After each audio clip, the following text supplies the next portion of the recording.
Welcome to Recap Hub. Today I'm going to recap an action-adventure fantasy movie called Old Guard. Spoilers ahead. Watch out and enjoy. The film starts with four people laying on the ground, riddled with bullets. We hear the voice of Andromache the Scythian/Andy, saying how tired she is of all this. Sometime earlier, Andy meets with one of her partners, Booker, in Morocco. They join their other partners, Joe and Nikki. The four of them are immortal assassins who have lived for centuries. They are so devoted to staying hidden that Andy must discreetly erase a picture that a group of women took that she is seen in. They are set to meet with an ex-CIA operative, James Copley, who tasks them with catching a militia responsible for terrorizing locals with kidnapping and violence. The team accepts the mission and is flown to South Sudan. As they gear up and enter the base, they quickly realize they were set up before the militia in question steps out to mow them all down with bullets, leading to the intro scene. The four lay bleeding until their powers allow them to push the bullets out and heal quickly. The militia is surprised but have little time to react further as the team starts killing them, with Andy wielding her axe against the mercs. They spot a camera and figure that Copley had set it up to expose their secret. Andy destroys the camera, and the four escape and resolve to stick together to find Copley. In Afghanistan, a team of U.S. Marines head into a base to rescue women who are being held captive by a terrorist leader. Niall Freeman leads the team in, and one of the women directs her to the target. Niall and her partners head in and shoot at the target. She tries to stop his bleeding to take him in alive, but he grabs a knife and slashes her throat. Niall's partner Dizzy goes to tend to her wound as Niall appears to lose consciousness. As this happens, the four assassins experience the same vision of Niall together, realizing that there is another like them that is out there. They change course and head to find her. In the medic tent, Niall's neck wound has completely healed, to the surprise of Dizzy and the other Marines. In London, Copley attends a presentation from his employer, Merrick, who wants to have his company, Merrick Pharmaceuticals, potentially save millions of lives with their innovations.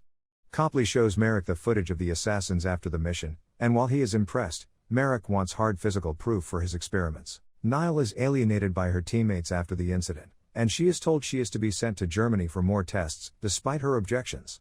Before she is taken, Andy intercepts her and knocks out the other soldiers before taking Niall with her. On the drive, Niall tries to escape, and Andy steps out to shoot her in the head. Up until this point, Niall thought she might have been dreaming, but she now realizes that she really cannot die. They make it to an airbase where a pilot takes them to France. After Andy falls asleep, she finds that Niall tied her arm to the plane and is trying to force her and the pilot at gunpoint to land the plane. Andy shoots the pilot and orders Niall to free her so that she can fly the plane, but it turns out to have just been a trick to get free, as the pilot was just playing dead. Andy subdues Niall and forces her to continue going along with their mission. Andy and Niall arrive at their hideout to meet the other guys. Niall is told what their team does and how their powers work, as well as the fact that they have lived through, and even been involved in, countless historical events. Andy explains that they can eventually die, but they never knew when it could happen or why/how it does, as they lost a fellow immortal warrior centuries earlier after his wounds never healed. At night, Niall wakes up startled after telling the guys she saw a vision of a woman trapped in an iron coffin, screaming and thrashing about.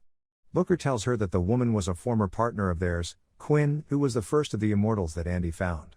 They were great friends and partners until they were captured and continuously killed by people who thought they were inhuman. Quinn was forced into the iron coffin and thrown into the sea, where she remained trapped for 500 years, doomed to continue drowning with no chance of escape, and Niall was able to feel all of her pain. Later on, the hideout is attacked by some mercs working for Merrick. Booker is incapacitated with a grenade, and his wounds take longer to heal, while Joe and Nikki are captured. Andy finds some of the men and kills them before she escapes with Niall and Booker. She is wounded and finds that she is taking longer to heal. The mercs taunt Joe and Nikki as they try to separate them. When one of them mockingly asks Joe if Nikki is his boyfriend, he gives an impassioned speech about how Nikki is way more than that. They kiss before the goons pull them apart. They are taken to Merrick, where Joe headbutts him. He retaliates by trying to see proof of their immortality by repeatedly stabbing Joe. Merrick has Joe and Nikki taken to the lab while still demanding that the other immortals be found. Andy, Niall, and Booker stop at an abandoned mine where some of their belongings are. Andy fears that they may be tracked after she was wounded by one of the men back at the hideout. As they plan their next move, Niall continues to have questions about her newfound destiny. She is more reluctant to go along after Booker says that he has already outlived all of his children. Niall thinks about her own mother and brother, and how they had to mourn her father when he was killed in action. Andy goes to a nearby pharmacy to have her wound tended to. Later, as they proceed to carry on their mission, Niall decides to back out and spend whatever time she has left with her family, and Andy lets her go. However, Niall later finds a gun clip in the trunk of the car, realizing Booker intentionally gave Andy an empty gun. Andy and Booker track down Copley and move in to get him, but Booker reveals his alliance with Copley and shoots Andy in the back. He justifies his betrayal by saying that Merrick may have found a way to end their immortality so that they can die peacefully. Booker then notices that Andy is still not healing as quick as she was. Merrick has his men take her and Booker to join Joe and Nikki, fully intent on potentially killing them all if it means he has found his breakthrough. After Joe and Nikki find out about Booker's deception, they turn on him as well. Niall finds Copley and forces him to help her rescue the others, but he is more than willing after seeing what kind of man Merrick really is. Copley had been gathering information on the exploits and heroics that the Immortals have performed throughout the centuries. They make it to Merrick's building and kill his men before freeing the Immortals. Instead of leaving, Andy opts to stop Merrick then and there to prevent him from hunting them any further. After killing another slew of mercenaries, Merrick finds Andy and Niall.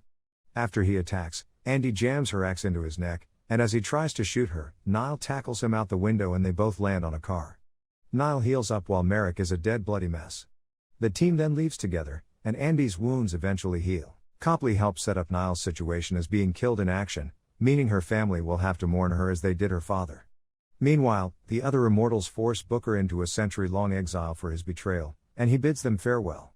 The others decide to continue working with Copley as long as he can help them stay hidden. 6 months later, Booker drunkenly returns to his apartment in Paris. He is greeted by a very unexpected visitor, Quinn. Hope you enjoyed this recap. Feel free to drop a like to let us know, and subscribe to watch more videos like this.